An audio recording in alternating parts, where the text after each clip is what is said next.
It is a period of Star Wars mania, as new movies, comic books, novels, and TV shows populate the system.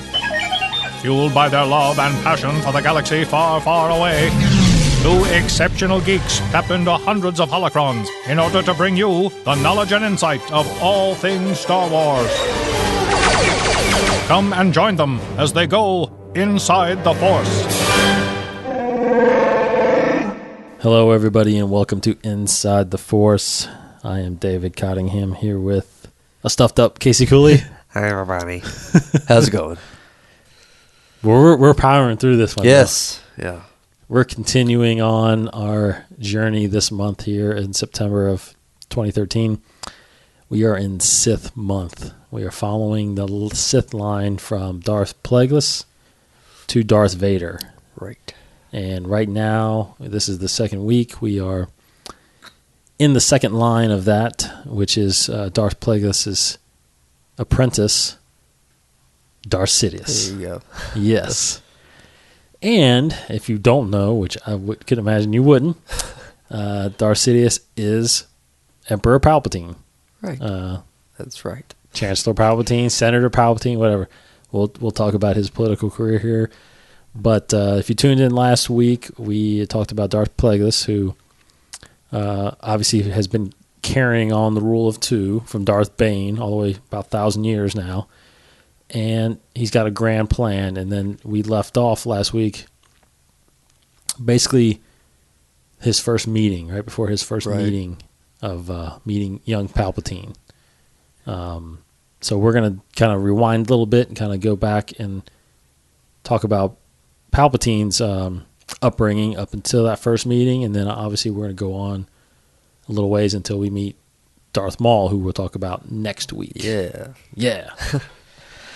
All right, so first off here, Palpatine, born on Naboo, where he served as his political career, and Senator Palpatine during Episode 1, was born 82 BBY in his house on the planet of Naboo, the Palpatine house. Now, here's the thing, is that Palpatine is his last name. Yeah. He has a first name. We just don't know what it is. Who knows? No one knows what it is. At some point, which we'll get to, well, not some point, but at some point in his life, you find out that from a very young age, he really doesn't like his family. He's always been a bad guy. He's been evil. Yeah. Ever since birth, pretty much. Something that he was swayed to do. You know, most Sith you hear that which it fell on him a little bit. You know, the master of Sith kind of senses somebody who has hatred, who has fear, and kind of preys on it and feeds it. Well, he was ready from the get go. And at some point, he basically discontinued the use of his name. Whatever his first name was, he stopped using it, told everybody else to stop using it, so he just was Palpatine. That was it. So he was known as Palpatine for his life, basically. And born 82 BBY. He had two brothers, two sisters. Now his father, who was a patriarch, Kosiga, who we talked about kind of last week a little bit, was an influential political person on Naboo. Yeah, a little bit. But he wasn't as much into the politics and seeing Naboo expand as much as Palpatine wanted to. Yeah. And that's where kind of the consent came from, and hatred for him started. Was Palpatine was really wanting Naboo to be ready for the changes that the galaxy was seeing, accepting the changes, being a part of the Republic, which is weird. Yeah. But his father wanted to kind of keep on their own, right? Kind of be an isolated almost. Yeah, he didn't have a whole lot of prospects. Right. Yeah. So, he obviously grew up in a big family, in a wealthy family. and went and got educated and became. But it says here that it was actually recorded in what I think you mentioned this before. This book of Sith that you can get. Yeah. There's entries in there from Palpatine talking about how he was interested in Sith lore as a child. Yeah. So he has been reading up on the Sith, and what drew him to it obviously is the Sith desire for absolute power. Right. And that's what Palpatine basically wants, is absolute power. He wants to be, but he didn't know really how to get there. Obviously, everybody thinks the Sith are extinct at this point. So he read about the Sith, studied the Sith, but it wanted to not technically be a Sith, but wanted to be just have that absolute power, control of everything. So he wanted his family to grow. He wanted the wealth and the power to grow, but his father was kind of stuck on it, didn't really want to. Right. Which caused him to really hate his family. Not just his father. I mean, he hated his family. His mother? Yes. Does it say how many brothers and sisters he had? 2 brothers, 2 sisters. Okay. Well, actually, it says he had at least 2 brothers, 2 sisters. It's not really known. Maybe his father was... Got around. Yeah, got around or something like that. I don't know. So as he's getting educated, going to college and whatnot, he... takes a interest in the elections that are happening on Naboo because, like he said, he wants Naboo's government and planet system to keep growing and being part of the Republic. Expanding, just keep growing and improving his family stature. But like I said, his father didn't want to. So through his studies, which was at Theed University. And he's also enrolled in the legislative youth program that Padme talks about in episode 2, right? Yeah. So anyway, he comes across Vidar Kim, who was at the time he was an aide for the Republic senator of Naboo, and even though he regarded him as a mentor, as a political mentor, he really didn't agree with his views. Because, like I said, he was a conservative, and he wanted Naboo's government to maintain as kind of a isolated government away from the Republic. Right. So there was an election coming up for the throne, basically, and he was up for it. And then another candidate, Bon Tapalo, was another candidate. Now, he shared Bond's political views, right? And so, going against everything that he believes, but everything his family believes, right? He decided he was going to secretly, basically undermine his father and feed information from the Kim campaign to the Tapalo campaign, right? Yeah. So we kind of mentioned, I think we mentioned that a little bit. Last week, yeah, we did. How basically, you jump in whenever you want, brother, because I know you're hurting. So yeah, no, it's just my nose. But I know. Yeah, we talked about that because that's the point where Plagueis found Palpatine. Plagueis, who is basically in his public life, he is a Mun, and he is Higo Damask, and he is basically the head Mun of the Damask Holdings, basically, and then at this point he's basically running the banking clan. Yeah. So he has huge political interest, huge political backing, and he is backing Bon Tapalo, who is running for the throne of Naboo. And so basically he catches wind and gets informed that this information is coming from the Palpatine household, which is obviously he knows is from the other side. So catches his eye, and I think he actually requests a meeting. I think with Palpatine, does he not? Yeah, he through the whatever guys that he knows. He has a meeting. That's has a meeting with Palpatine, and basically, is that where we left off? I think. Pretty much, yeah. So the first meeting, they get together, and Palpatine obviously admits to wanting and hating his family, wanting to change the political structure of Naboo, and decides to further provide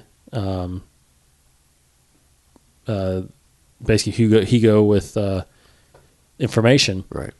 But on one condition, that he only talks directly to him and would only supply the information to him, Hugo Damask. So at this point, he doesn't even know still that he's a Sith. Yeah. In fact, I'm not sure when he actually tells him. It doesn't say. It doesn't really the book, say. I'm sure. Yeah. So as this is going on, he's still feeding information. I'm not even exactly sure what impact it has on the election. If I don't know what I mean? It doesn't really matter. Yeah. Oh well. But either way, at some point, Palpatine's father, Kosiga, figures out and finds out about this relationship with Hugo Damask, and obviously is very, very upset about it. In fact, he threatens Hugo Damask. Yeah. And as they are traveling to Chantrilla, Hugo informs Palpatine that his father knows, that his father has laid down these threats and stipulations, which infuriates Palpatine. And at this point is when Darth Plagueis, like we just said before, feeds on his anger. Right. And basically takes advantage of him and tests Palpatine. Tests his fear and his hatred for his family. And then basically, at that moment,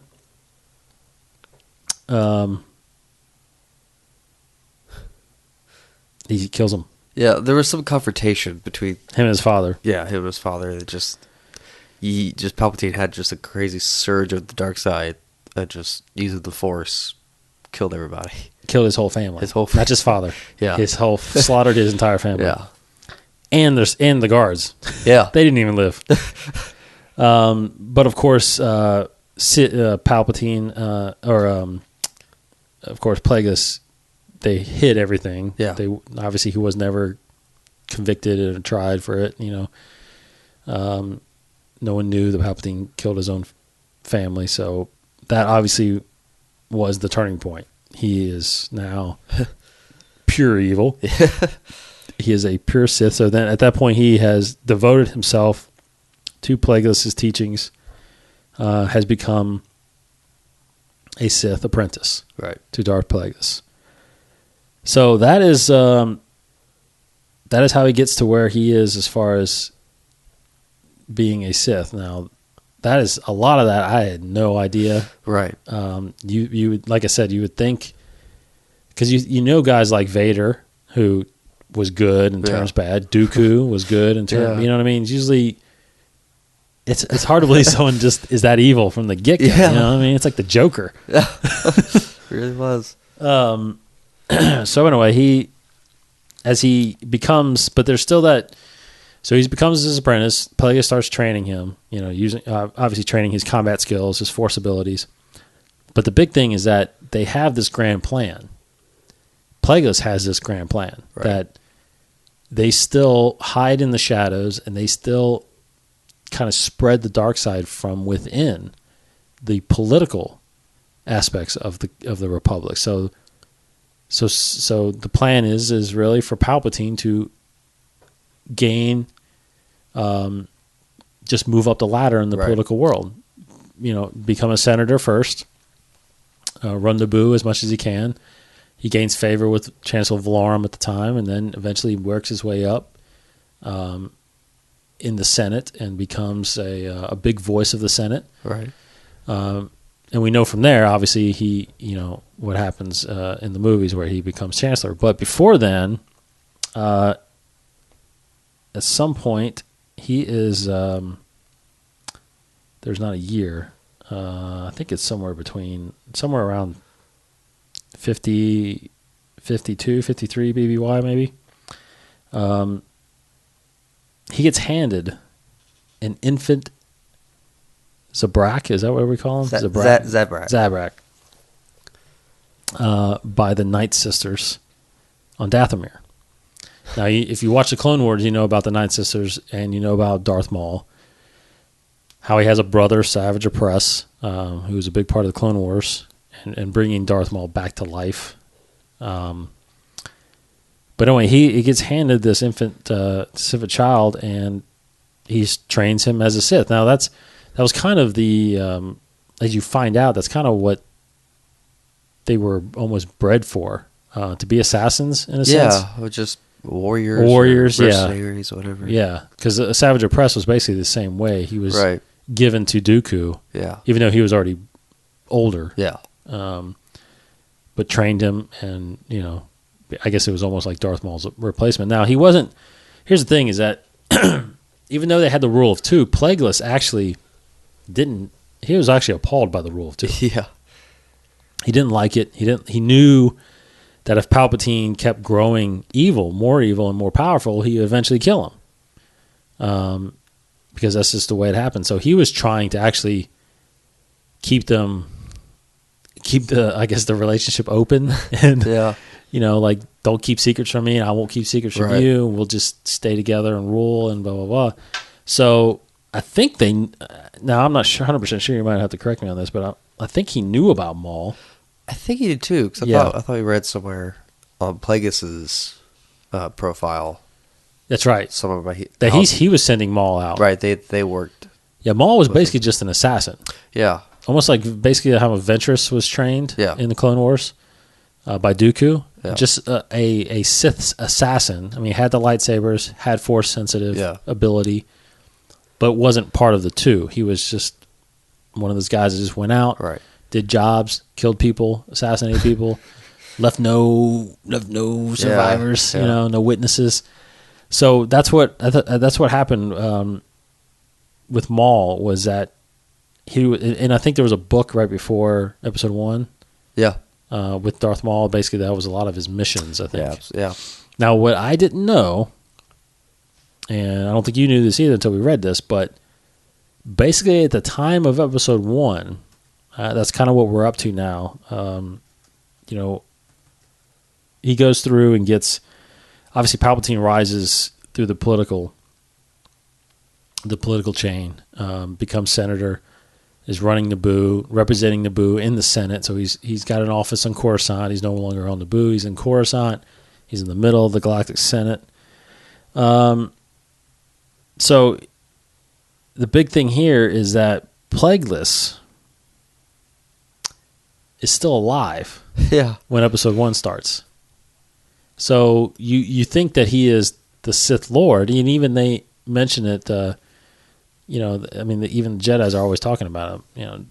Master and apprentice, right? And Maul shows up on Naboo or on Tatooine, and which was he, the Master or the apprentice? Well, he wasn't neither, because the Master and apprentice were still alive. Yeah, it just makes me wonder if George Lucas had thought of him by Episode 1, right? Or whatever. Yeah, I don't know. I know, because his book came out years later, obviously. Right. And then there was no mention of him until Episode 3. So in Episode 1, it's recorded here that when the blockade happened and the Queen, they left Naboo, got Anakin on Tatooine, brought him to Coruscant, had that whole thing where basically Queen Amidala called for that vote of no confidence for Chancellor Valorum. They were going to hold an open election for Chancellor then. Who was it? Bail Antilles of Malastare, I think. And then, it was somebody of Malastare, Bail Antilles of Alderaan, I think. And then Palpatine. Senator Palpatine.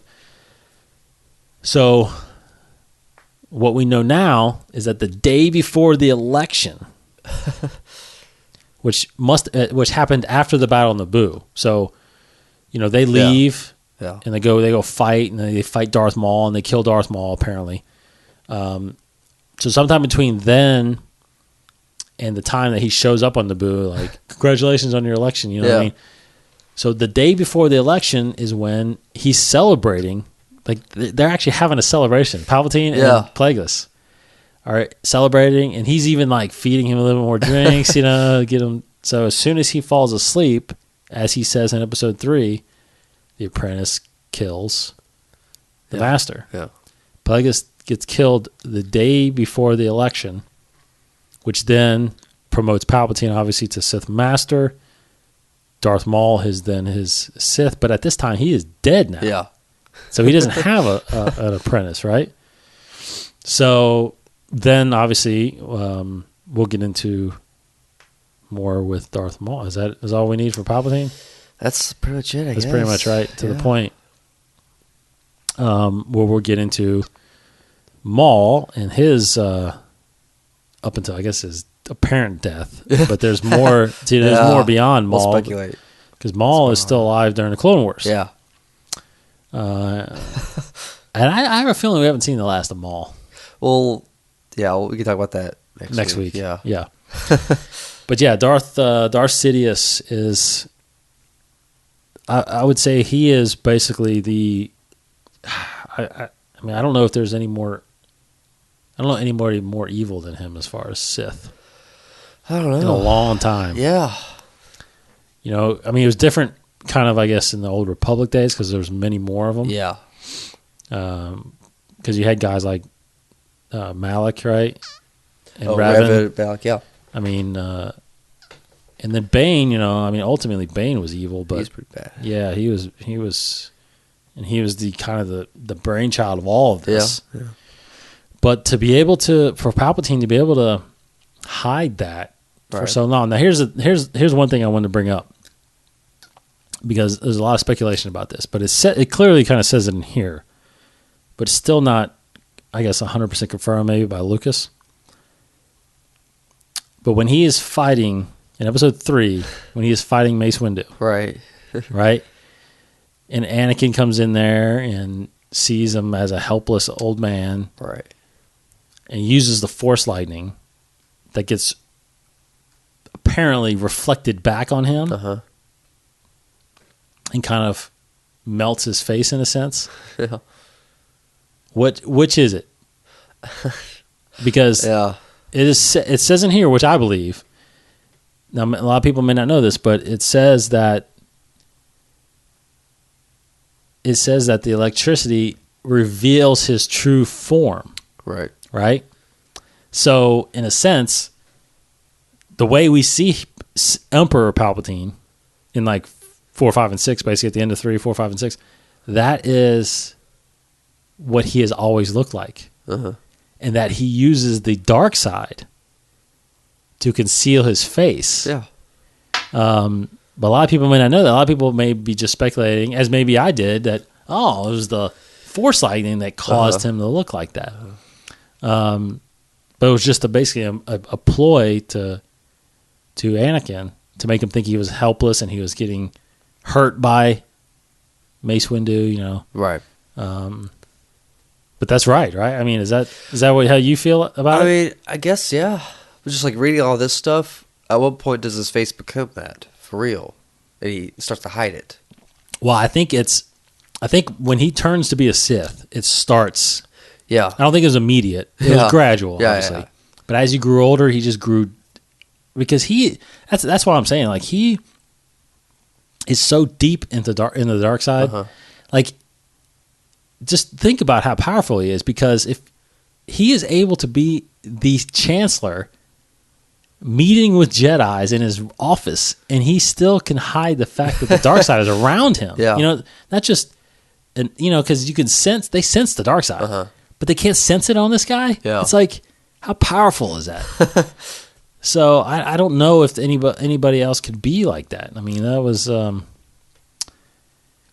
pretty good. I mean, you remember like even like when Anakin, or not, when Obi-Wan and Qui-Gon first land on Tatooine, you're like, I feel it too. You know, like, I feel something. Something ain't right. So, but they can't feel him, and he's hanging out with them. Right. You know, so that's some powerful Sith. You know, that's some powerful dark side power, and he. That's why he's just like the most evil thing in him. So I just think that was part of it, where it just started getting worse. So he used, he had to conceal that, obviously, or else it would have gave him away. But Yeah, I can buy that. I see that. Yeah, it's strange because I think I wish they would say that, or they would mention that somehow. But anyway, there's a lot of we won't get too much into it, but there is some expanding universe stuff of him because he apparently survives the Battle of Endor. Right. But we will know for sure after episode 7 starts. That's right. But in the books, he does come back. There actually is a very, very good storyline called Dark Empire. Yeah. Where he comes back. Yes, where he comes back. I think it's a 12-issue series, basically. Maybe I read the whole trade. Yeah, I think each one was 6 issues. But he comes back as a clone, and Luke Skywalker becomes his apprentice for a short time until Leia has to get a lightsaber and kind of save him. So it's a very cool story. It takes place maybe just 3 or 4 years after Return of the Jedi. Yeah, very short. Very short, because it takes place before the Thrawn trilogy. Right. Which is, I think, only 5 years after. Yeah, so it's probably 3 years after, 2 or 3 years after. But anyway, like we said, expanded universe. Don't know if that's real. We'll find out. So next week, we will dive into Darth Maul, the next in the lineage, leading up to Darth Vader. Again, the last week, we will talk about Darth Tyrannus, who is Count Dooku's Sith name. So we'll talk about those two guys to finish out Sith Month, leading up to... We're not going to talk about Vader, obviously. Everybody knows about Vader's story. But we'll lead up to Vader. Excuse me. All right, so that's the bad man Palpatine right there. All right, a lot of rumors this week, I think. So what we're going to talk about some rumors now, whatever news we got, and then we'll talk a little bit about the new comic book series that just started last week called The Star Wars. So what we got in news there? All right, so news. Well, last week we talked a little bit about the whole Benedict Cumberbatch rumor. There's just a little bit of update with that. They actually asked him about the whole casting rumor. Oh, yeah? He said, of course I'd love to do Star Wars, work with Abrams. But he says, it's very interesting. He says, nobody has been cast yet, and there are no offers out to anyone except for the regulars who are returning. So he says the regulars are returning? He said there's no offers except for those who are returning, which, I mean, I guess it's always been... But it's never been officially announced yet. It's like the, Hamill and Harrison Ford, Carrie Fisher, they've all been like, yeah, they come to us, but Lucasfilm was never... I guess because they won't say it. I think they're working out the money. Yeah, they probably won't say it until there's actually something because I have a feeling I bet you that I have a feeling, just knowing veterans, that they want back end. Yeah. Basically, if the movie makes money, we want some more money, and I don't know if they're willing to give them to them. But anyway. Well, they better do something. Yeah. So, Cumberbatch just says, we'll have to wait and see. So, it sounds like from that he has been offered, and so they're just, whatever. Or at least they're interested in him. So we'll see. That'd be cool to see him as a Sith. That'd be pretty cool. And next, there's a rumor for a title for Episode 7. Yeah. Episode 7, A New Dawn. I don't buy it. No, we'll see. A New Dawn. I could have came up with that. Yeah. Come on. A new tale. A new story. Yeah, A New Dawn. That's too close. Yeah, it is. That's too close. Yeah. So that's, whatever. So who did it even come from? It just some blog, I think. Yeah. A lot of news sources out there are saying a lot of crap. But it definitely feels like there's more rumors for this than there ever was for the prequels. Yeah.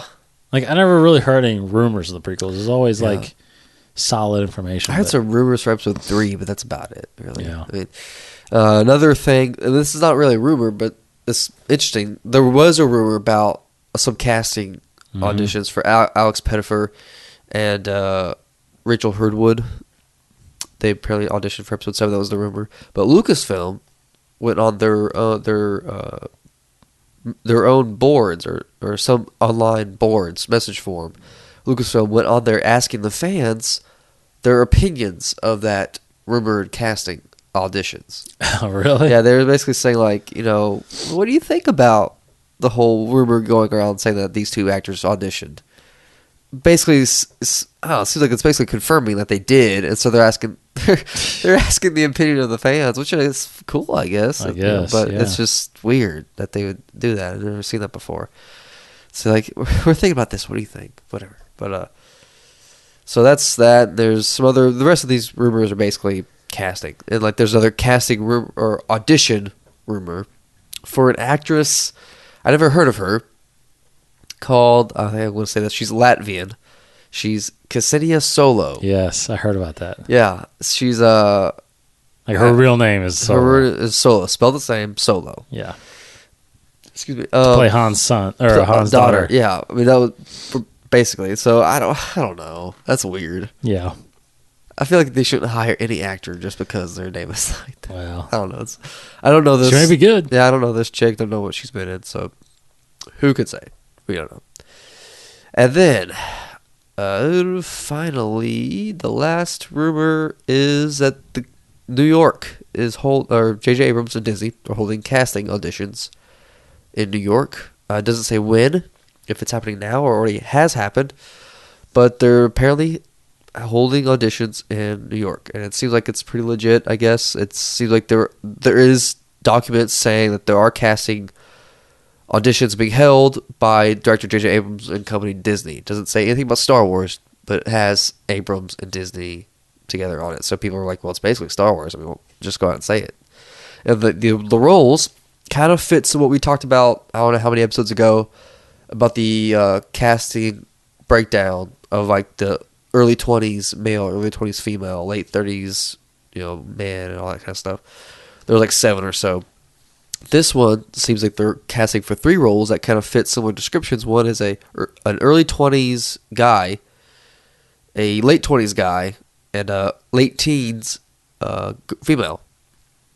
Physically fit and handsome, whatever it says on there. So that's awesome. And I got that text. I was so mad because I've always said, even before episode 7 was announced, like if they ever have an episode 7, I'm doing anything I can to go and at least audition, because that would just be so cool to just, audition for Star Wars, just to say, I auditioned for it. True. But, I'll never go to New York, so that squashes that. Maybe a spinoff or a sequel. I still have hope for that.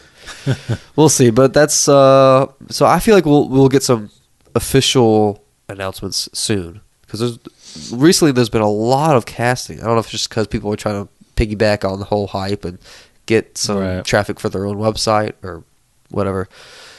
I mean, we can go ahead and say on Inside the Force, like, oh, so-and-so. There's a rumor. Yeah. Casey Cooley is casting for the Solo kid. For one of the Solo twins. Yeah.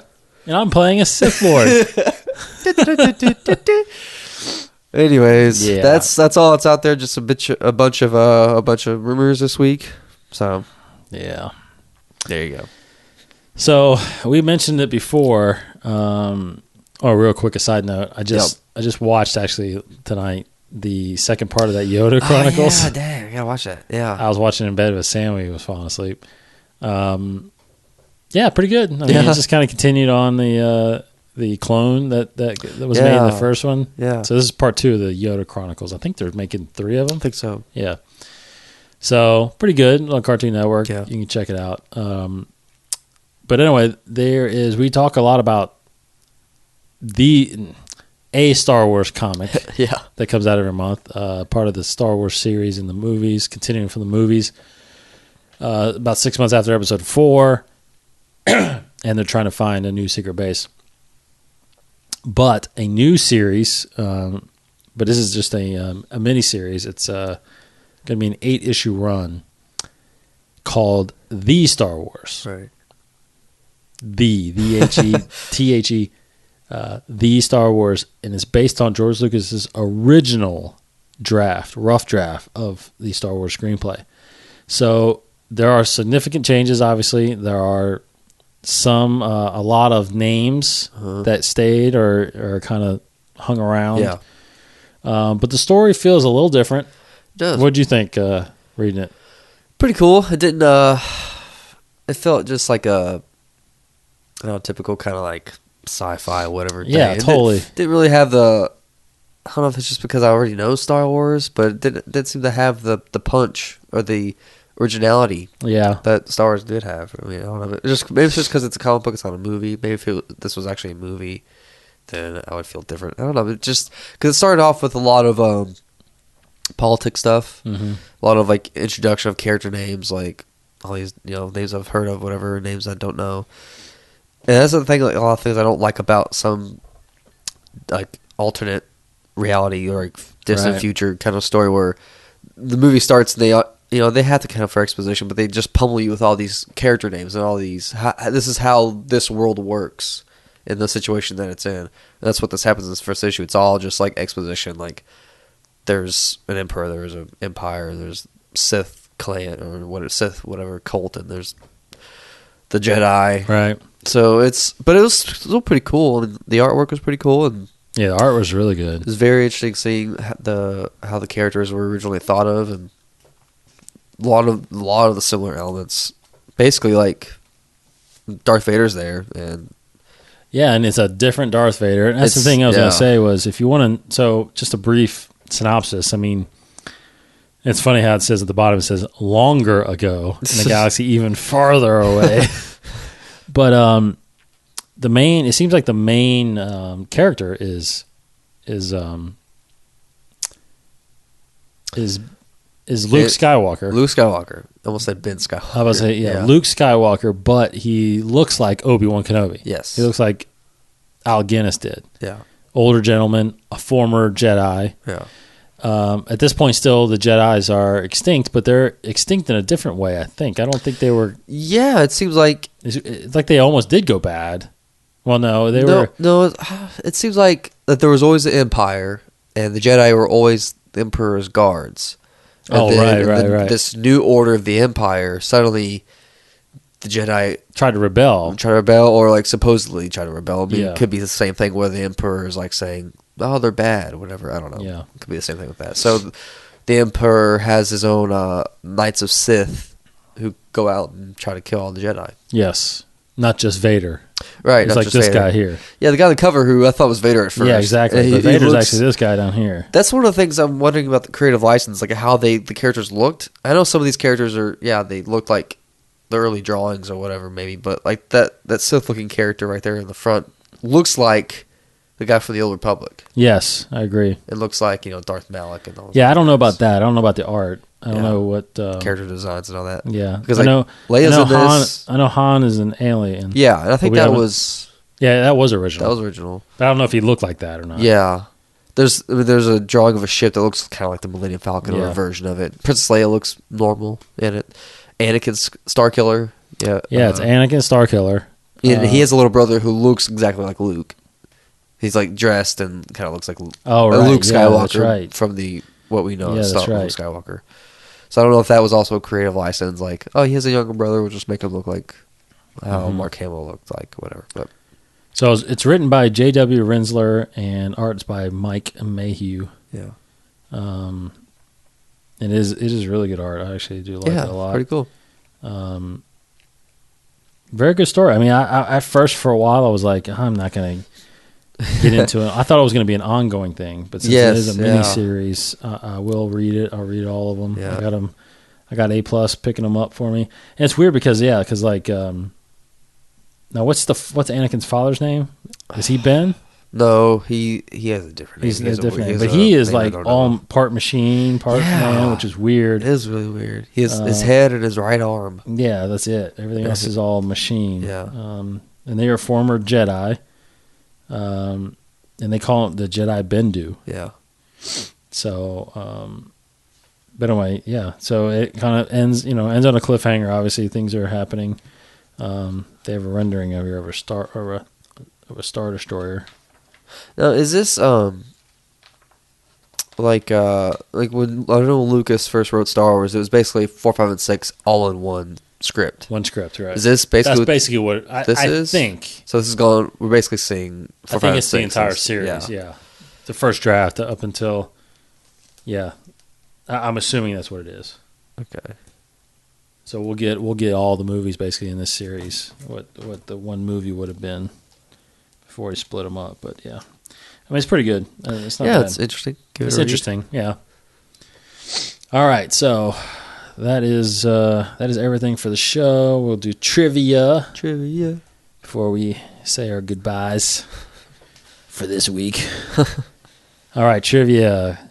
I'm 13 and 11. Casey's 14 and 10. And we are getting into here this book, Obsessive Star Wars. We are going to 1445, which looks like it's going to be A New Hope. Cool. 1445. Here we go. Yeah, New Hope era. And the question is, what creature evolved on the swamp world of Vodran Dang it. and then escaped the planet in the hold of a space freighter spreading across the galaxy? I don't know. What creature evolved on the swamp world of I guess it's Vodran, and then escaped the planet in the hold of a space freighter spreading across the galaxy? Was it A, a dewback, B, a crate dragon, Jesus, a C, womp rat, or D, Dianoga? Okay, I don't know what that last one is. I don't either. I've heard everything else. Yep. I'm going to say, what was the C again? That was a womp rat. Womp rat. I'm going to say C. What creature evolved on a swamp world of Vodran and then escaped the planet of a space race spreading across the galaxy? I know it's not a crate dragon. Right. And dewbacks are pretty dang big. Yeah. So I don't know what a Dianoga is either. And rats do spread, so I'm going to say womp rat as well, actually. I think it's C. All right, here we go.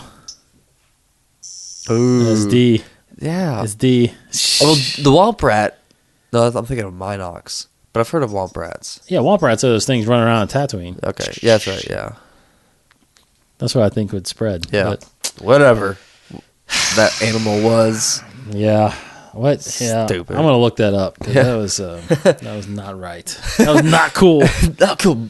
Obsessed with Star Wars. Not cool. Dang it. I'm losing out here. So, dang it. All right. So that is our show. That's it. That's it. That's Next week, we're going to continue Sith Month here and talk about Darth Maul and the third one that we're going to be talking about here. And then we're going to talk about Darth Tyrannus at the end. Hopefully we get some more big news coming up. I think this week is the next issue of Star Wars, the actual Star Wars comic. Yes. So we'll talk about that next week. Then before we go, Dianoga. Here it is. Dianoga. What the heck is that? How did that spread? What? Let's see. What's going on? Is that the eyeball thing? It is the eyeball thing. Oh, it is. That's what it is. That's what it looks like. Underneath. From the garbage Yes. smasher. Yes. In episode 4. Episode 4. That's what the Dianoga is. It's like a squid looking thing. It's a large asexual great cephalopod capable of growing up to 10 meters in length, though most specimens grew to approximately 5 or 6 meters. They had a single eye stalk protruding from their moss-like bodies and 7 suckered tentacles surrounding a fanged maw containing a sharp... Dang. That was the thing that grabbed Luke. That thing is pretty scary, yeah. Yeah, jeez, I mean, it scared me just seeing the eyeball pop out. I know. Who knew? I thought it was just like a slug. Who knew it was like a big tentacle thing? Yeah, he's huge underneath there. Dang. I guess, did Han kill that thing? Is that what he just shot it and died? Is that why I let go of Luke? Shot his leg. Yeah, he just went away. Well, no, you remember the contraption started. Yeah. That's why it went away, because it knew it was going to start compressing. That's why it went away and let him go. Huh. Now, if you knew what that was, would you have still guessed that or Womp Rat? I probably would have guessed that because it was in a garbage masher. So I was like, how did it get there? Must have gotten there by accident. I don't know if I would have. I guess I would have maybe guessed that. I don't know. Because you said it escaped on a vessel, right? So maybe that's just another case of that. Anyway, we are Inside the Force, at Inside the Force on Twitter. You can follow us there. InsideTheForce.com. You can listen to all of the podcasts that we've done, all 25 podcasts. Go there, click on some banners, buy some stuff for us. Not for us, but for yourself. But to help out the show. You get some great deals, superhero stuff. There's some great T-shirts there. Need some collectibles. There's statues, action figures, all kinds of stuff you can get straight from our website. Go there, check it out, InsideTheForce.com. He is Casey Cooley at Kryptonian1138. I am D. Cottingham21 on the Twitter. For Casey Cooley. And now, young Skywalker, you will die. That might be the greatest line you will ever. Die. I was just looking, because I was looking to make sure I said it right, and there's a meme out there apparently, and they kind of mess with the quote a little bit, but it's a picture, they have the picture and have the text underneath it. 2 squirrels, one on top of another, and below it says, and now Jedi, you will die. And someone awesome. photoshopped some force lightning of one squirrel to another. Young Jedi, you will die. A lot of the line that guys at work always use is in episode 3, and he's like, unlimited power. I do that. I love that one. I was thinking of that one too. Yeah. I was saying that one. No. Chad had a funny vine. No. Where he's like, Chad was going like, yes, Oh, yes. talking to him? Yeah, and Yeah. you're probably going, no. You will die. So good. All right. Thanks for listening to us, everybody. Check us out next week when we talk about Darth Maul. Say bye, Casey. Goodbye. Have a good week, everybody, and may the Force be with you. This has been a production of the 21 Network, a collection of weekly podcasts. For more great podcasts, visit 21network.com. To view additional content, subscribe to our YouTube channel at youtube.com/21network. Follow us on Twitter at 21network for the latest news and updates. The 21 Network, for the fan and all of us.